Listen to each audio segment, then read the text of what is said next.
এবারে আপনি দেখুন যে পুরানো যে ভার্সন ছিল সেই ভার্সনে কিন্তু চলে এসেছে খুব সিম্পল ভাবে।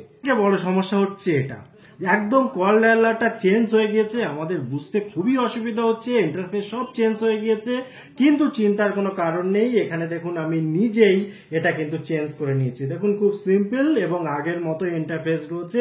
এবং এটা যদি আপনি করতে চান তাহলে দেখুন কিভাবে করতে হবে। জাস্ট এই ফোনটাতে যেহেতু আমি দেখালাম যে কিভাবে করতে হবে, মানে আমি নিজে করেছি তো এই ফোনটাতে, এবারে দেখিয়ে দেবো যে এই ফোনটাতে কিভাবে করবেন। দেখুন আর একবার আমি ডায়াল করে দেখাচ্ছি, এরকমটা শো করছে এবং আপনি লাইভ দেখুন কিভাবে করতে হবে। এখান থেকে জাস্ট কল ডায়ালারের এখানে একটু চেপে রাখবেন, চেপে রেখে অ্যাপ ইনফো যেটা রয়েছে উপরটায় দেখুন অ্যাপ ইনফরমেশন, এই জায়গাটায় ক্লিক করলে এখানে পেয়ে যাবেন আনইনস্টলের একটা অপশন। কিন্তু এখানে যেহেতু নেই, তো আপনার ফোনেও যদি এরকম অপশন শো না করে আপনার চিন্তার কোনো কারণ নেই।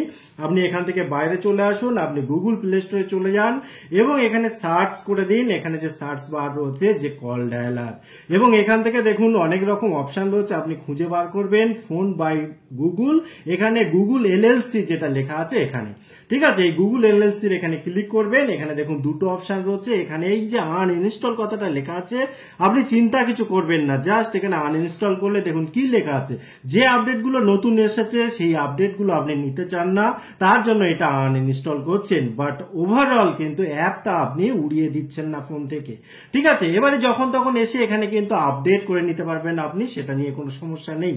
এবারে চলুন প্র্যাকটিক্যালি দেখে নিই কাজটা হলো কিনা। এবারে দেখুন যেটা আমি এত জাস্ট আমি কল করেছিলাম, এখানে যখন আমি কল করছি দেখুন আগের মতো ইন্টারফেস কিন্তু হয়ে গেল, অর্থাৎ পুরানো যে ভার্সন ছিল সেই ভার্সন হয়ে গেল। ভিডিওটি কেমন লাগলো অবশ্যই কমেন্ট করতে ভুলবেন না। আবার দেখা হবে পরবর্তী ভিডিওতে, ততক্ষণ ভালো থাকুন, সুস্থ থাকুন, বাই বাই।